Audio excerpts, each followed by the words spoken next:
Our guest tonight is the author of The Power in Your Money Personality, 8 Ways to Balance Your Urge to Splurge with Your Craving for Saving. Thanks for joining us tonight to talk about this. I think what would be considered our own money personalities. Is that right? That's a great point. Yes, it's funny how tips can throw us into not only a social dilemma, but a financial one as well. Susan Zimmerman, founder of Mindful Asset Programs, is a licensed marriage and family therapist and chartered financial consultant.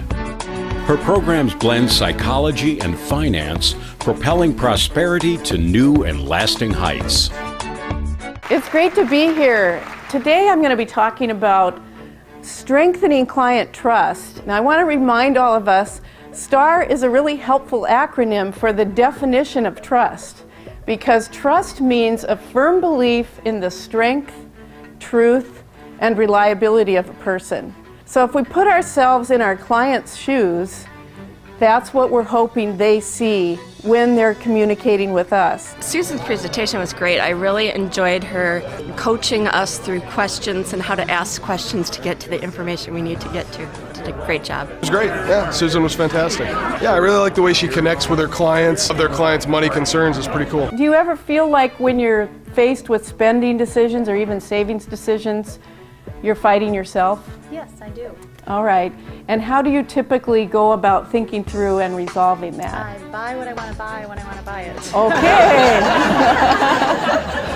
I think you might be representing a favorite client. Okay, thank you for sharing that. TWEDY stands for To What Extent Do You? Here are some examples. This is sometimes where the rubber meets the road. To what extent do you feel ready to make the changes you've identified? FOOL stands for Family of Origin Lessons. And I will sometimes ask people, what are the rules that you saw modeled that you live by?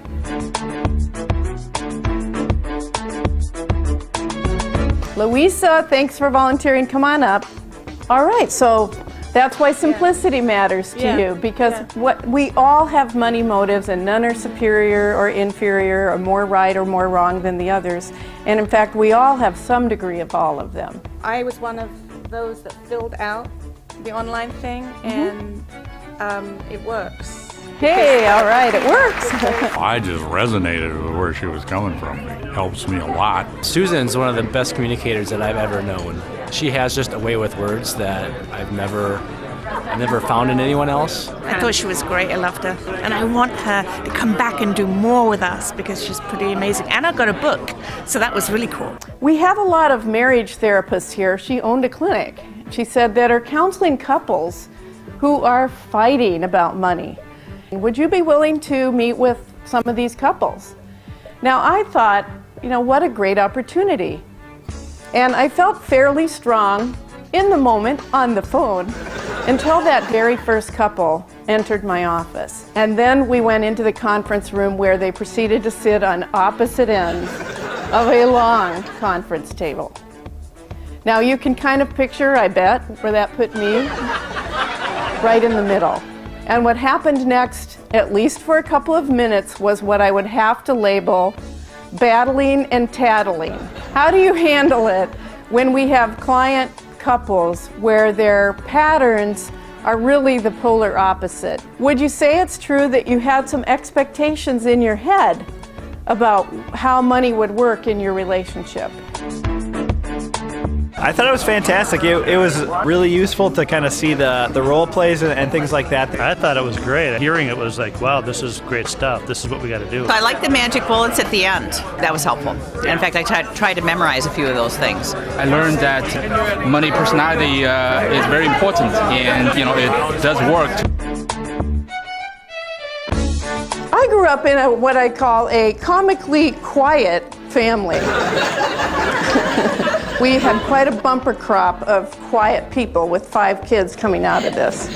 My mother being one of the champion quiet people. A couple years ago, I revisited this and asked her, Mom, do you remember the time my dress was on fire?